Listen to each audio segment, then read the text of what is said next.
Hey, it's 5:35 p.m. Eastern Standard Time. Tuesday. What is it? The 28th of April, 2020. We're here at the Salvo River. There's actually a few cars on the lot today, and a couple cars on the back lot. Found me a perfectly good half a Marlboro Light. Now I'm at on the way here. I didn't need it, but I picked it up to smoke it anyway because it's a horrible waste.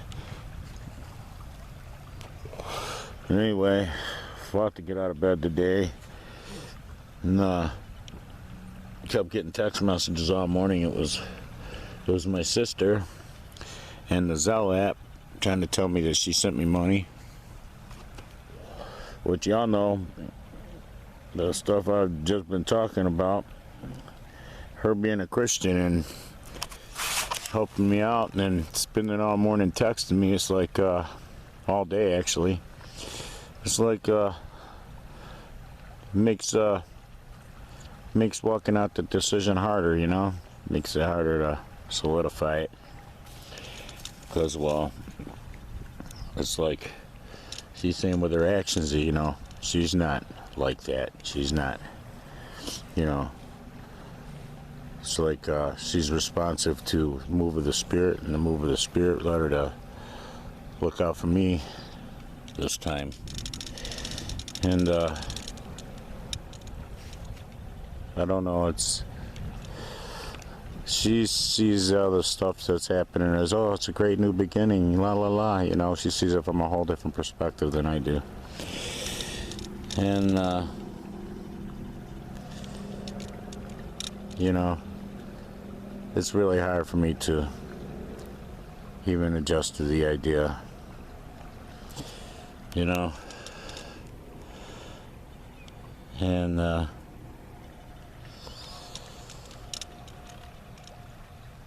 guess it's like she doesn't understand, how can they rent you an apartment you haven't seen yet? And I'm like, well, it's kind of, the mentality is if it's available, I'm taking it, you know, regardless of how I feel about it. So I don't know, I guess that's where we're at now in this world. So yeah, I have y'all's support, and then my sister's support, you know, financially. And I don't know, it kind of makes me feel bad about how I feel, you know. Not y'all's support, because, well, y'all are afflicted by the same demographic. I am laying down in public. I better sit back up. Somebody will call 911. I forgot about this shit. Yeah, you can't get seen sniffling or wiping your nose or anything like that, yo. And you sure can't get seen looking like you fell out. And damn sure be paramedics called, maybe even police. Then I have to be like, no, I was just laying looking at the sky with my camera, listening to the footage. I was talking. I was awake the whole time. So yeah, I'm my stimulus money is finally down pretty low, but I still have a couple hundred left in money to get my synthesizer back put away. So you know, I'm not holding on to it. I don't know if I would have got spent it just as fast or faster. It doesn't matter to me, because, well, I don't really care about money right now. Money has never been anything, except for I hate to think about it. You know, I hate to be without it. And here's the really fucked up thing, and a lot of y'all are going to be like totally just tripped out by this, is all that time I was bitching that God didn't send me $10. You know why he didn't send me $10? Because I had $20 on me the whole time. Yeah, I had the money the whole time. About a month and a half ago, 2 months ago, I hit a 20 in my part of my satchel where my cards are. You know, my bank card and my ID and my medical marijuana card, where I keep my cards, the little pocket. And I put the 20 in with all those cards, so it was mixed in with them, and it wouldn't be easy to find. Well, today when I was taking the cards out, I just took them all out so that I could grab the card out to put the information in to do the little Zelle app thingy to get the money from my sister, right? Because, well, the last time Lisa did it for me. And that's how I ended up with a Huntington app on my phone. Well, I couldn't get a Google Play Store to come up, so I couldn't download the app. So I had to do a factory reset on my phone, which it's got it now where, you know, won't keep a charge. Whatever I had deleted it out of it that was sucking up all the power is back in there now. So I'm going to have to go back and figure out what that was. That was like a year ago. I figured it out and got rid of it so that the battery would stay charged for a day or two, depending on how much I use it, you know. They got something in my phone that it's like it's constantly running and it's constantly just sucking the power. It takes it a long time to charge when that thing's going. And the power doesn't last very long, maybe half a day if that. So I'm gonna have to like repersonalize this phone and get it all back to where it's bare bones essential again, so it'll carry a charge and it'll have more memory. But I finally got that all connected, the Zelle thing. I didn't see it as worth trying to go through all the effort, you know, for a one-time thingy. I almost just like told my sister, oh, don't worry about it, just put it in the mail or something someday, you know, or something like that. And right about when I was about to give it up, that's when I figured it out. See, I don't have no power left on my phone. That fucking opening screen's back up again.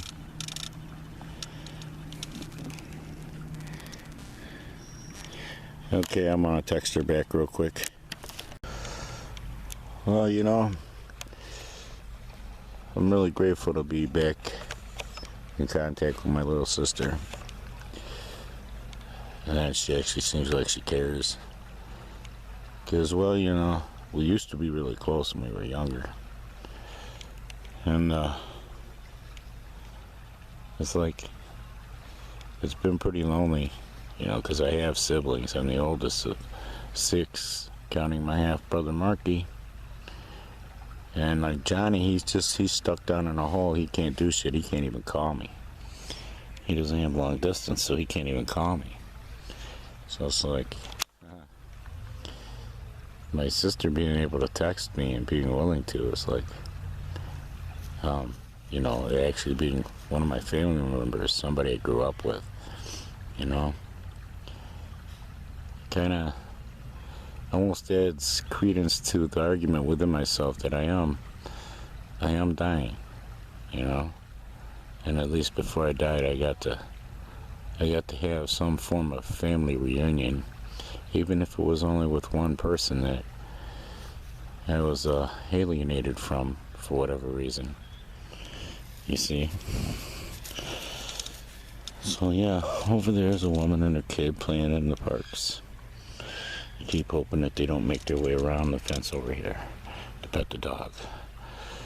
And it reminds me of a story of 2 women who had like this supernatural ability. And one of them had a kid from, and you know, her husband had died or whatever, but they had the supernatural ability to see like auras on people regarding their, this is a legend, mind you, it's probably not true, to see their auras on men, you know, regarding their monetary status, or, you know, what they're coming into. So they could see, like, if I imagine if the person was wealthy, you know, they look like gold or something, right? Have a gold aura. And I remember in the story, the one woman she was out with her child, and she saw the aura on a guy that was sitting by himself on a shore, a river shore, a lake shore, a stream, whatever. And she asked her kid, you know, hey, what do you think? Would that be a good daddy for you?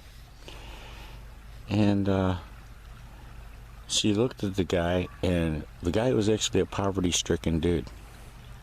But when she looked at him, she saw 2 colors. It was like, there was a darker color that's it's associated with poverty, you know, being poverty-stricken, being poor. And then there was the gold color. And how it happened was like, when she looked at him, he emanated the poor color, and then it just like went down to the ground, like a sheaf came down over him of the gold color. And she took that to mean that he was going to come into wealth. Huh, right? So they hooked up. You know, she sent the little girl over to ask the dude, would you like to be my daddy? It was kind of a weird, awkward thing, an awkward way to bring him into it and to introduce themselves. And anyway, the story ends up that they got together, and dude, they got insurance on each other in case something happened to one or the other of them, you know. But they were just like working class. He was just a working class guy. And something happened to her where she died, and he did come into wealth, but it was because of her death. You know, so her and her kid and him were took care of. You know, the kid actually did warm up to him as like a daddy figure, and they became close. See that duck down there? It's right behind the sign. It's working its way up. You'll be able to see it in front of the sign in a second.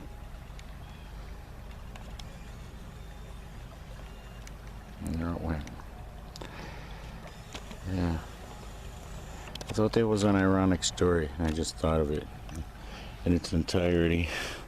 I condensed it for you guys because it's actually kind of a longer story. You can just wear out a half hour telling it if you wanted to. He has bones. He has bones buried here. We come here so much. He's got a couple over there, a couple down there, and that pile right there. But he'd rather sit and eat grass, and he was over behind me there chewing on something. He kept choking. I had to finally call him away from there because he wouldn't stop doing it to himself. I don't know what the hell he kept jamming down his throat. Yeah, it's a nice day out. It's like 60 something. Compared to 24 hours ago when it was rainy and cold and crappy and dreary. You know, my sister thinks that my life is just beginning. I'm 55 years old and my life is just beginning. That's pretty much how she's, you know, looking at it. New beginnings. This is all a new beginning. But, you know, it's like there's still the ministry thing. There's the animals that, you know, are they going to be cared for in my absence, you see? Is the standard going to be maintained, or is it the quality of their life going to drop? You know, I know Slinky Cat's not going to get enough love. Frankie and Slinky and E.T., when my bed's gone, it's like, you know, they're used to that bed in the lab, man. They go in there and lay on it, sleep on it together, and they go in there and sleep with me. There's going to be nobody to sleep with them. They're going to be locked out of the room unless, like, I can take Slinky Cat with me, but still Johnny Gray can get in their room. So they still won't be able to, like, leave their door open so the cats can get in there at night, because Johnny Gray will go in there and eventually chew up some wires to one of their electronics. So, yeah, it's like they're rescue cats, and I need to take all the rescue cats to a place. That's kind of what it is. And at least I could keep Gato, and Bibi would be lost without Gato.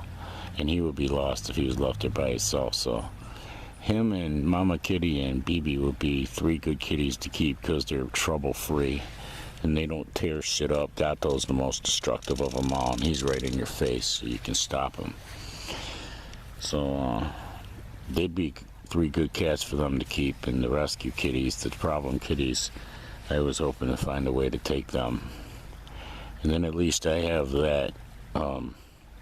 That took care of, where, you know, the rescue cats, the ones that are more reliant on me, the ones that seem to be tripping out, you know. Bibi doesn't care as long as she can stay with Gato. Mama Kitty doesn't care either way, as long as she's not being tortured or abused. But I think Frankie and Johnny and Slinky Cat and E.T. are going to have an issue with me not being there for them.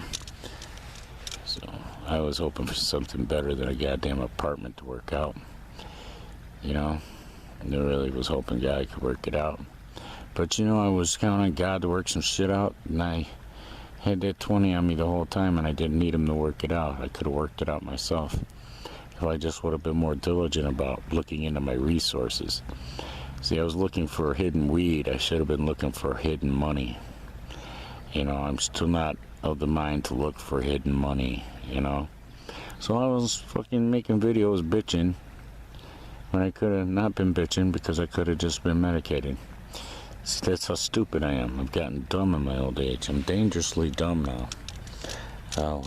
You know, I almost feel like I'm a threat to myself in a lot of ways, because I do shit on autopilot. I don't even think about what I'm doing. And you know how eventually that can catch up with you.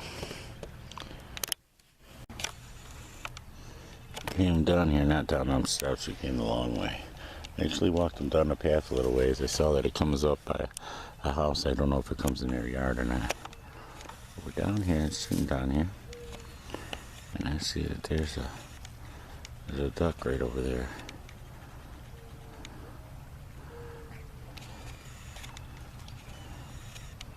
You can probably see his feathers. He's got green feathers. There he's floating out. Right there under the tree.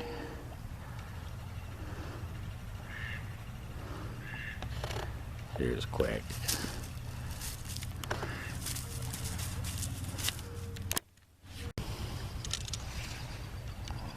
Here he goes flying on by.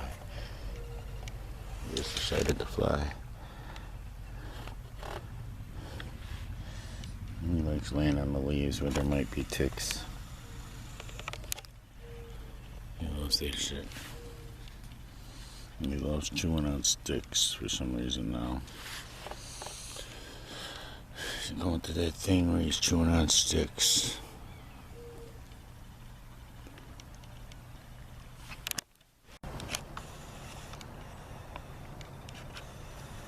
Look, it's ducks.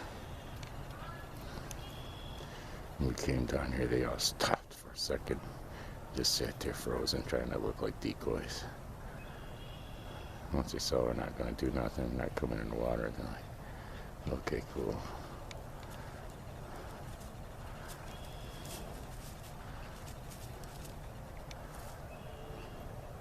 Got no battery power on my phone. It's like down to 2% or some shit.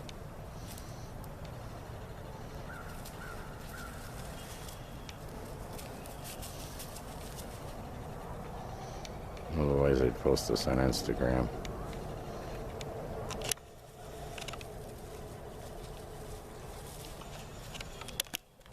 Some ducks went cruising on by as soon as we cruised. I was wishing I could have got the camera out quick enough, because there was a great soundtrack behind it. Motorcycles, and it looked like, you know, they were creating a noise cruising by, all determined and shit to get past me. Anyway, just now coming up here. With my debilitated condition, I felt lightheaded, like I needed to grab a rail. And I've never grabbed a rail coming up the steps before. This is a place for children. And if you reach for one of these rails about to fall out, you're gonna overshoot the rail and fall over the fucking rail like I almost did just now. It just busted me out laughing, and I could hear Pat Benatar singing, "Rails! Rails are for children!" And I was like, I thought you guys would find that funny. I heard that plain as day. Yeah, there's another dookie up here. From somewhere. It might be more than one spot. If there was dookie over there.